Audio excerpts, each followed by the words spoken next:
एक छोटे से गांव में सुमन नाम की एक औरत अपनी 8 साल की बेटी के साथ रहती थी। सुमन के पति का देहांत होने के बाद उस पर दुखों का पहाड़ टूट पड़ा। घर की सारी जिम्मेदारी सुमन के कंधों पर ही आ गई। अपनी बेटी को पढ़ाने के लिए और घर का खर्च चलाने के लिए उसे कुछ न कुछ तो करना ही था, तो उसने दही बेचने का काम शुरू कर दिया। वो गांव भर में घूमकर दही बेचा करती थी।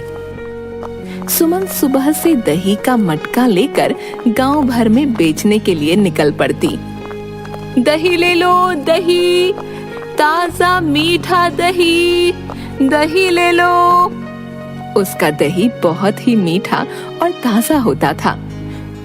लोगों को उसका दही बहुत पसंद आता था।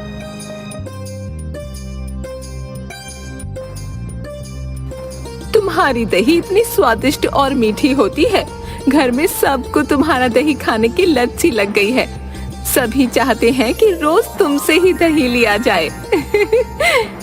हाँ, क्यों नहीं दीदी, आप लोग खरीदेंगे तभी तो मेरी कमाई होगी। सुमन जहाँ रहती थी वो कमरा उसने लाला से किराए पर लिया हुआ था।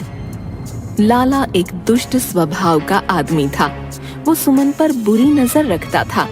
उसे परेशान करने के लिए बहाने से उसके घर पर धमक जाता था। अरे सुमन, क्या हाल चाल है? इस महीने का किराया लेने आया हूँ।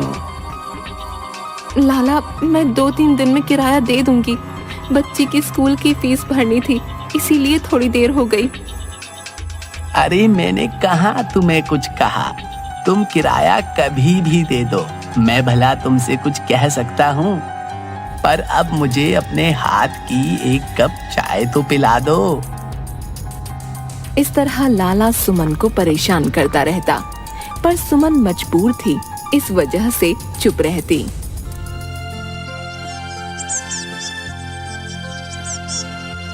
चलो बेटी, जल्दी से तैयार हो जाओ, मैं तुम्हें स्कूल छोड़ दूं, फिर मुझे दही बेचने भी तो निकलना है। बेटी को स्कूल छोड़ने के तुरंत बाद ही सुमन दही बेचने निकल जाया करती। दही ले लो, दही, ताजा मीठा दही। अरे सुमन, 10 रुपए का दही तो दे दो। क्या हुआ काकी, आज सिर्फ 10 रुपए का ही दही ले रही हो? क्या घर में कोई नहीं है? नहीं बेटा, आज घर पर कोई नहीं है। मेरी बहू और बच्चे 2 दिनों के लिए बाहर गए हैं, तो मैंने सोचा अपने लिए ही दही लेकर खा लेती हूँ। हाँ, दही से अच्छा भला और क्या होगा खाने के लिए। लो, 10 रुपए का दही ले लो। अच्छा, अब मैं चलती हूँ। इस तरह से गांव के लोग सुमन को बहुत ही प्यार करते और सुमन भी सबका हालचाल पूछती चलती। कुछ दिनों बाद सुमन के पड़ोस में एक औरत रहने आई। वो अकेली थी, उसका दुनिया में कोई नहीं था। बहन, मैं इस दुनिया में अकेली हूँ, तो मुझे अपना पेट भरने के लिए कुछ न कुछ काम करना पड़ेगा। तुम दही बेचने का काम करती हो, उससे तुम्हें अच्छी खासी कमाई हो जाती है। हाँ, हम माँ बेटी के गुजारे लायक तो कमाई हो ही जाती है। मुझे किसी चीज की कोई कमी नहीं है। मुझे तो इस तरह का कोई काम नहीं आता। क्यों ना मैं भी दही बेचने का काम ही शुरू कर लूं? कुछ तो कमाई होगी ही, वही मेरे लिए काफी है। सुमन बहुत साफ दिल की औरत थी। उसने कविता को दही बेचने के बारे में अच्छी सलाह दे दी, जिससे कि उसका घर चल सके। अगले ही दिन से कविता भी दही बेचने के लिए गांव भर में घूमने लगी, पर उसका दही नहीं बिका। गांव के लोगों को सुमन का दही ही बहुत पसंद आता, इसलिए उन्होंने किसी और से दही लेने का कभी नहीं सोचा। सुमन का सारा दही बिकता देख कविता के मन में जलन की भावना आ गई और वो मन ही मन सोचती है, इस सुमन का सारा दही तो हाथों हाथ बिक जाता है, पर जब मैं दही बेचने निकलती हूँ तो मुझसे कोई नहीं लेता। इस तरह मेरा गुजारा कैसे चलेगा? मुझे कुछ ना कुछ तो करना ही होगा। कविता ने भी लाला से ही कमरा किराए पर लिया हुआ था। उसे तो किराया भरना भी मुश्किल हो रहा था।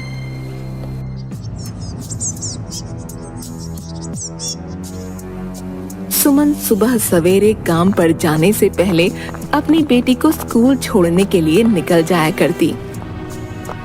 लेकिन सुमन जैसे ही घर से निकली तभी लाला आ धमका। अरे सुमन, कहाँ जा रही हो? तुम अकेली जान आखिर कितने काम करोगी? लाओ बिटिया को मैं स्कूल छोड़ आता हूँ। तुम्हें अभी काम पर भी तो जाना है।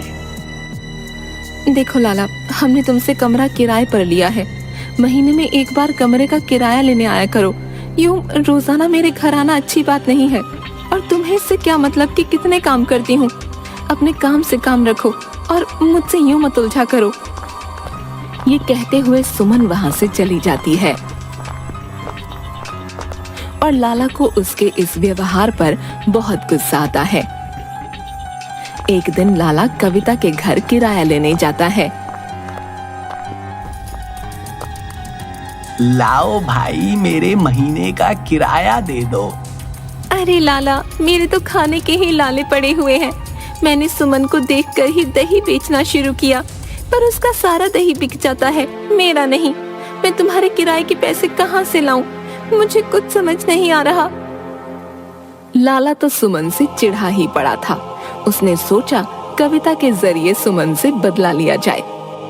देखो, सुमन का तो सारा दही बिक जाता है। तुम्हें कुछ तरकीब लगानी होगी। अपने फायदे के लिए तुम्हें कुछ जुगाड़ लड़ाना होगा। वो सुबह सुबह जब अपनी बेटी को स्कूल छोड़ने जाती है, शायद उस वक्त तुम कुछ कर पाओ। बाकी तुम जानो और तुम्हारा काम। ये कहकर लाला वहां से चला जाता है। अब देखना उस सुमन का क्या होता है। लाला से भिड़ेगी। कविता के दिमाग में गलत काम करने की सलाह भर जाता है।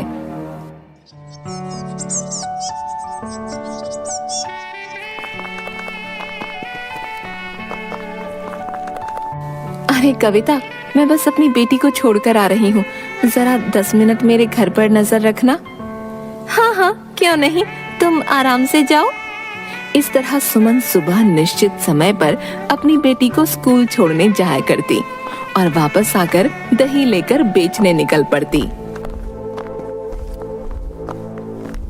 कविता के दिमाग में एक विचार आया। क्यों ना अपना दही ले जाकर सुमन के दही से बदल दूं? इससे मेरा दही ज्यादा बिकने लग जाएगा और मेरी अच्छी खासी कमाई हो जाएगी। इस तरह का विचार मन में रखते हुए अगले ही दिन जब सुमन अपनी बेटी को स्कूल छोड़ने जाती है, तभी मौका देखकर कविता अपनी दही की मटकी से सुमन की दही की मटकी बदल देती है और जल्दी से उसका दही लेकर अपने घर आ जाती है। घर वापस आते ही सुमन दही लेकर बेचने निकल जाती है। दही ले लो, दही, ताजा मीठा दही। अरे बहन, जरा आधा किलो दही दे देना। हाँ हाँ भैया, अभी देती हूँ।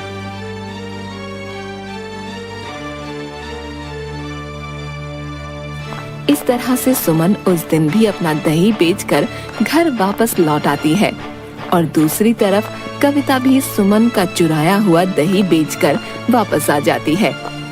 अगले दिन भी कविता पहले दिन वाली ही हरकत करती है और मौका देखकर अपना दही सुमन की दही से बदल देती है। अगले दिन सुमन जब दही बेचने निकलती है तो सबसे पहले उसे एक व्यक्ति मिलता है जिसने उससे कल दही खरीदा था। अरे सुनो बहन, कल जो दही मैंने तुमसे खरीदा था वह इतना ताजा और अच्छा नहीं था जितना कि तुम्हारा दही हुआ करता था। मैंने तो तुम्हारे दही की बहुत तारीफें सुन रखी थी, परंतु कल का दही बिल्कुल बेकार था। मेरे तो सारे पैसे बर्बाद हो गए। अरे भाई जी, ऐसा कैसे हो सकता है? मेरा दही जैसा रोजाना होता है वैसा ही था। मैं तो रोज ताजा दही जमाती हूँ। आज तक मेरे दही में कोई शिकायत नहीं आई। ये कहकर सुमन आगे निकलती है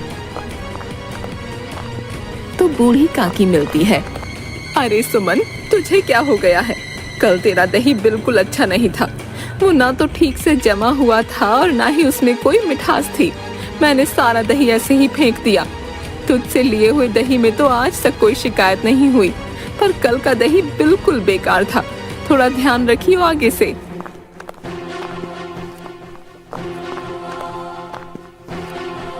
सुमन जहाँ जहाँ भी दही बेच कर गई थी, सभी जगह से उसे दही में शिकायत मिली और आज के दिन उसका दही बिका भी नहीं। सुमन निराश और उदास होकर घर वापस आ जाती है। समझ नहीं आ रहा क्या हुआ। मैं तो हर रोज की तरह दही अच्छे से जमाती हूँ, लेकिन गांव वालों को पसंद क्यों नहीं आ रहा। उधर कविता का दही बिकना शुरू हो गया। इस तरह से उसका काम अच्छा चलने लगा और उसकी अच्छी खासी कमाई होने लगी। कविता मन ही मन बहुत खुश थी। ये तो बहुत अच्छा आइडिया लगाया मैंने। देखो मेरा सारा दही बिक जाता है और इस सुमन का दही नहीं बिकता। चलो मुझे क्या, मेरा तो काम हो रहा है। मैं इसी तरह इसे उल्लू बनाती रहूंगी।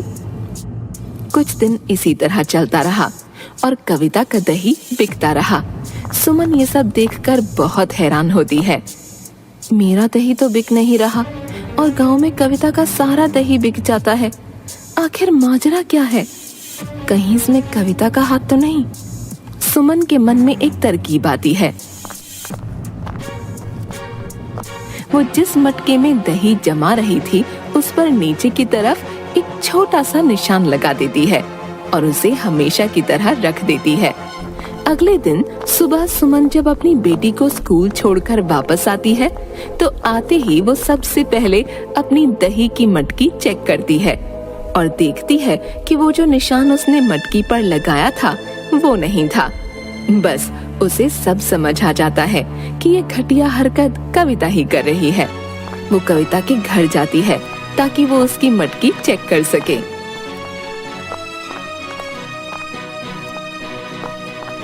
अरे क्या हाल है कविता बहन, आज दही बेचने नहीं गई? अरे बस निकलने ही वाली थी। आओ बैठो, कहो कैसे आना हुआ? मेरे घर में चीनी खत्म हो गई है, तुम मुझे एक कटोरी चीनी दे दो, मैं कल ही तुम्हें वापस लौटा दूंगी। हाँ हाँ क्यों नहीं, तुम 2 मिनट यहाँ बैठो, मैं अभी चीनी लेकर आती हूँ। सुमन ने कविता को बहाने से चीनी लेने भेजा था ताकि वो मटकी चेक कर सके। सुमन को जिस बात का शक था वो सही निकला। वो निशान लगी हुई सुमन की दही की मटकी कविता के घर में थी। सुमन को सारी बात समझ आ गई कि कविता ही उसकी दही की मटकी चुराकर अपनी दही की मटकी वहां रख देती है। तभी कविता चीनी लेकर वहां आ जाती है। लो बहन चीनी।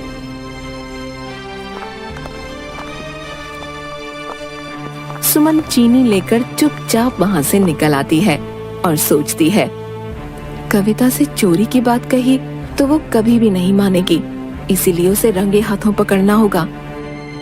अगले दिन सुमन अपने आस पड़ोस के कुछ लोगों को इकट्ठा करके बात कहती है। देखिए, आप लोग तो मुझे कब से जानते हैं, मेरी किसी से कोई लड़ाई या झगड़ा नहीं है, पर इस कविता ने मेरे साथ बेईमानी की है। वो रोज मेरे घर से मेरी दही की मटकी चुरा कर ले जाती है और मेरे घर पर अपनी दही की मटकी रख जाती है, जिससे मेरी दही में शिकायत आना शुरू हो गई है और लोगों ने मुझसे दही खरीदना बंद कर दिया। अब मैं आप लोगों से मदद मांगती हूँ, आप मेरे साथ छुपकर उसे रंगे हाथों पकड़ें। हाँ हाँ सुमन बहन, हम तो तुम्हें कब से जानते हैं, तुम्हारे दही में तो आज तक कोई शिकायत नहीं आई थी। हम लोग भी बड़े हैरान थे कि ये सब हो कैसे रहा है। तुम चिंता मत करो, हम तुम्हारी पूरी मदद करने को तैयार हैं। सभी लोग सुमन की बात मान लेते हैं और सुबह उसके घर के पीछे छुपकर खड़े हो जाते हैं। सुमन रोजाना की तरह अपनी बेटी को छोड़ने के लिए निकलती है, पर वो पीछे छुपकर लोगों के साथ कविता की चोरी पकड़ने के लिए तैयार रहती है। कविता को लगता है कि सुमन चली गई और वो रोजाना की तरह अपनी दही की मटकी लेकर उसके घर में घुस जाती है और उसकी मटकी से अपनी मटकी बदलकर वहां रख देती है। सभी लोग ये दृश्य देखकर हैरान रह जाते हैं। कविता जैसे ही सुमन की मटकी चुराकर उसके घर से निकल रही थी, सभी लोगों ने उसे पकड़ लिया। वाह कविता, तुम तो बहुत चालाक और चोर निकली। चुपचाप अपने पड़ोसी के घर में घुसकर चोरी कर रही हो, तुम्हें शर्म नहीं आई सुमन ने तुम्हारी कितनी मदद की जब तुम दही बेचने का काम शुरू करना चाहती थी और तुमने उसी के साथ धोखा किया। सब लोगों को इस तरह देख कविता के हाथ से मटकी गिर जाती है और वो घबरा कर बोलती है, मुझे माफ कर दीजिए, मुझसे बहुत बड़ी गलती हो गई। जब मैंने देखा सुमन की सारी दही बिक जाती है, मेरी दही कोई नहीं खरीदता, तो लाला ने मुझे ये सब करने के लिए उकसाया और कहा कि मुझे कुछ ऐसा करना चाहिए जिससे मेरा दही बिके और सुमन का नहीं। मेरे मन में लालच और चोरी की भावना आ गई। आप लोग मुझे माफ कर दें, मैं आगे से ऐसा कुछ नहीं करूंगी। सुमन, तुम भी मुझे माफ कर दो, मैंने तुम्हारे साथ बहुत गलत किया। कविता, तुम्हें इस घटिया हरकत की माफी नहीं मिल सकती। तुम इस गांव में रहने लायक नहीं हो। तुम यदि यहाँ रही तो आज नहीं तो कल फिर किसी और के साथ ऐसा करोगी। गांव के सब लोग कविता को दोषी मानकर उसे गांव से निकल जाने का आदेश देते हैं। लाला को भी लोग बहुत खरी खोटी सुनाते हैं और उससे कहते हैं कि वो औरतों की इज्जत करना सीखे। सुमन के पड़ोस के लोग उसे कहते हैं, देखो सुमन बहन, हम लोग कविता की चालाकी समझ नहीं पाए। ये तो तुम्हारी सूझबूझ के कारण उसे सबक मिला और उसे इस गांव से जाना पड़ा। और रही उस लाला की बात, अगर तुम्हें परेशान करे तो हमें बताना, हम लोग उसे सबक सिखाएंगे। अब तुम कल से दोबारा गांव में दही बेचने आ जाओ।